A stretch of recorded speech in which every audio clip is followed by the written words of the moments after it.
وما ارسلناک الا رحمتا للعالمین، میرے محبوب نہیں بھیجا ہم نے آپ کو، دیکھو نفی پہلے لائے ہیں، نہیں بھیجا ہم نے، الا پھر استثناء لائے ہیں اور پھر نکرہ لائے ہیں۔ علماء جانتے ہیں جب نکرہ جو ہے نفی کے تحت آتا ہے تو معنی عام ہو جاتا ہے، پھر کسی ایک طبقے کی بات نہیں رہتی کہ مسلمانوں کے لیے رحمت ہے دوسروں کے لیے رحمت نہیں۔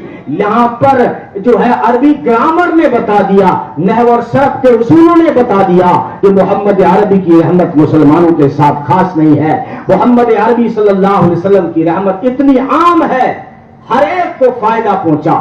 نبی نے ایسے ہی پوچھ لیا، ہو جبریل میری رحمت کا تجھے فائدہ پہنچا؟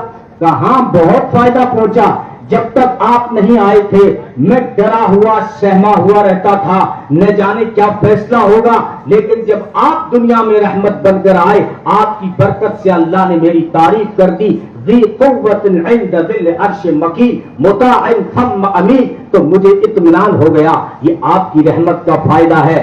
ابو جہل کو فائدہ پہنچا، ابو جہل جو اس امت کا فرعون کہا گیا، وہ خود خانہ کعبہ کا غلاف پکڑ کے دعا کر رہا تھا، اپنے حساب سے تو دعا کر رہا تھا، حقیقت میں وہ بد دعا تھی۔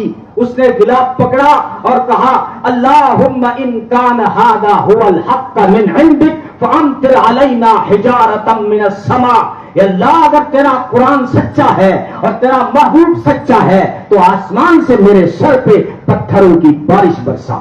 کیا مانگ رہا ہے کہ قرآن سچا ہے، تیرا محبوب سچا ہے، خانہ کعبہ کا غلاف پکڑ کے کہہ رہا ہے میرے سر پہ آسمان سے پتھروں کی بارش برسا، لیکن پتھروں کی بارش نہیں آئی۔ اللہ نے کیا کہا؟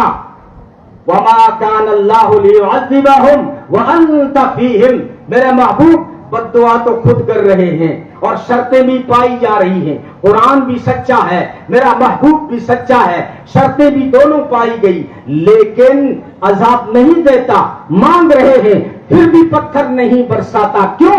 وَأَنْتَ فِيهِمْ، میرے محبوب مکہ کی گلیوں میں تو جو چلتا ہوا نظر آتا ہے، تیری وجہ سے تیری برکت سے میں نے مشرکین کے سر سے بھی عذاب ہٹا دیا ہے۔ مشرکین مکہ آ کر ڈیمانڈ کرتے ہیں، کہتے ہیں کہ اگر سچے آپ نبی ہیں تو یہ جو کوہ صفا ہے اس کو سونے کا بنا دو، ہم مسلمان ہو جائیں گے۔ یہ ڈیمانڈ نبی سے کر رہے ہیں مشرکین کو کہ اس کوہ صفا کو سونے کا بنا دو، ہم مسلمان ہو جائیں گے۔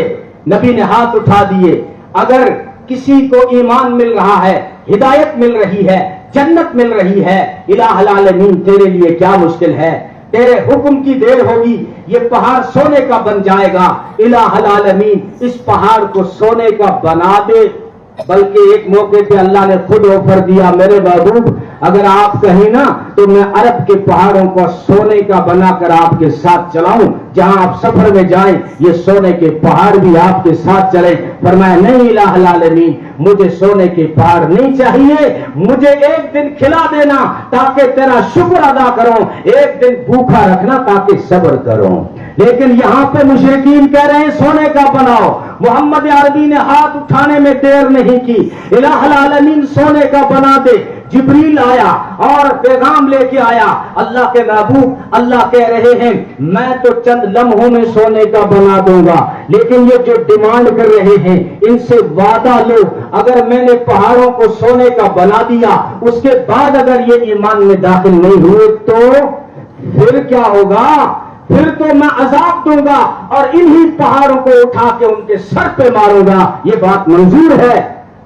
اللہ نے اتنی بات کہی تھی صرف کہ اگر یہ ایمان نہیں لائے نا تو میں پہاڑوں کو اٹھا کے ان پہ سر پہ ماروں گا۔ محمد عربی نے اپنی دعا ہی بدل دی، فرمایا الہ العالمین یہ سونے کا بنانا ٹال کر دے، ان کے سروں سے عذاب ٹال دے، سب کے لیے رحمت بن کر آئے۔ یہودی کا جنازہ دیکھا، کھڑے ہو گئے، کسی نے کہا دشمن کا جنازہ ہے، فرمایا میں انسانیت کے احترام میں کھڑا ہوا ہوں۔ اسلام کا یہ پیغام ہے کہ مردہ انسانوں کا احترام کرتا ہے تو کیا وہ زندہ انسانوں کا احترام نہیں کرے گا؟